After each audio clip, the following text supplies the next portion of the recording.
Бәріңізге сәлем қыздар, өте ерекше дәмді снежок салатын дайындаймыз. Қысқы салаттардың бірі, міндетті түрде жасап көріңіздер. Видеоны соңына дейін қарап, пікір қалдыруды ұмытпаңыздар. Ең алдымен бізге тауық еті қажет болады. Қақталған, яғни копченый тауық етін салсаңыздар болады, немесе тауық етін осылай суға пісіріп алып, суытып қойып қоссаңыздар да болады. Осылай барлығын 4 бұрышты етіп турап аламыз. Бір тарелкеге дайындаймыз. Қаласаңыздар 2 есе көбейтіп дайындасаңыздар болады. Арнайы үлкендеу тарелкеге осылай бірінші тауық етімізді салып аламыз бірінші слойға. Екіншісіне бізге піскен картоп қажет болады. Алдын ала барлығын пісіріп дайындап қоямыз. Картопымызды, жұмыртқамызды, тауық етін. Піскен картопымызды үккіштің көмегіменен өткізіп аламыз. Бұл салатты қыздар міндетті түрде жасап көріңіздер, өте дәмді болып шығады, әрі дастарханда да ерекше болып тұрады. Енді бізге піскен жұмыртқа қажет болады. 4 дана жұмыртқамызды осылай ағы мен сарысынан ажыратып аламыз. Пышақпенен аздап кесіп, ағы мен сарысын ажыратып аламыз.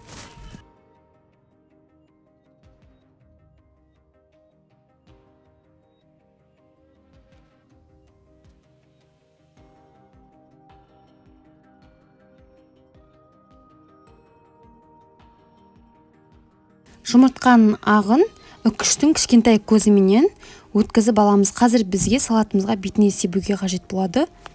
Жұмыртқаның сарысында осы үккіштің кішкентай көзімен өткізіп аламыз. Қазір ортасында салатын кезде қажет болады. Міне дайын болды, бөлек алып қоямыз. Енді келесі кезекте кез келген сырды алып үккішпенен өткіземіз.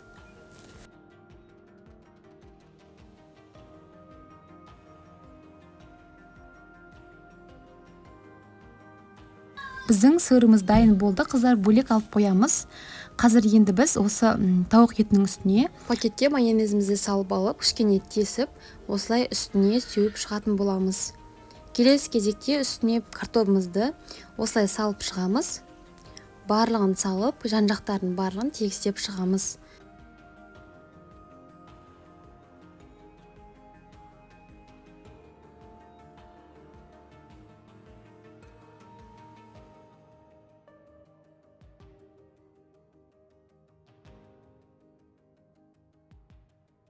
Картопымыздың үстіне шамалы тұз сепсек болады.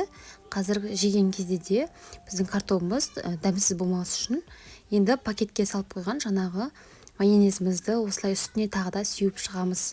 Майонезді көптеу салсаңыздар болады. Біздің картопымыз құрғақ болмас үшін жеген кезде сіңіп кететін болады. Үстіне енді жұмыртқаның сарысын жаңа өткізіп алдық. Үстіне барлығын бірдей етіп салып шығамыз. Әрбір құрамын салған сайын жан-жақтарын тегістеп, бетінде тегістеп отырамыз. Енді келесі кезекте біз әдеттегідей майонезімізді сеуіп шығамыз.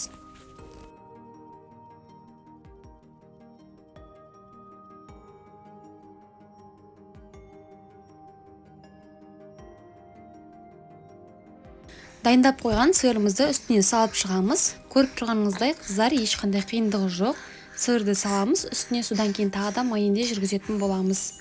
Өте оңай салаттардың бірі, әрі өте дәмді, ерекше салаттардың бірі. Міндетті түрде жасап көріңіздер. Әр слойға салғаннан кейін құрамымызды осылай шеттерін кішкене формасы бұзылып кетпес үшін вилканың көмегімен осылай түзетіп отырсақ болады. Енді тағы да майонезді салып шығатын боламыз. Қыздар, міндетті түрде майонезді көптеу қылып салсаңыздар, кішкене құрғақ болмайтын, дәмді болып шығатын болады. Енді жаңа дайындап қойған жұмыртқаның ағын үстіне қойып шығамыз. Жандарына, барлық жеріне жетеді толықтай. Біздің салатымызға әр слойға құрамдарын қойғаннан кейін өзі кішкене томпақтау болып шығады. Ол жағынан уайымдамасаңыздар да болады. Салғаннан кейін құрамдарын, жан-жақтарын кішкене бұзылып бара жатса, формасы түзетіп отырсаңыздар болды. Міне қараңыздар қыздар, дайын болғаннан кейін бетіне кішкене сырды осылай сәндік үшін жасасаңыздар болады. Сеуіп шықсаңыздар, немесе жұмыртқаның сарысын кішкене алып қалып сеуіп шықсаңыздар болады. Міндетті түрде жасап көріңіздер, қыздар, өте дәмді салаттардың бірі. Менің каналыма тіркелуді ұмытпаңыздар. Алдағы уақытта сіздермен тегін рецепттермен көптеп бөлісетін боламын. Менің әрбір жасаған тағамдарына сеніммен жасасаңыздар болады. Бәріңізге сәттілік. Міне салатымыз дайын болды.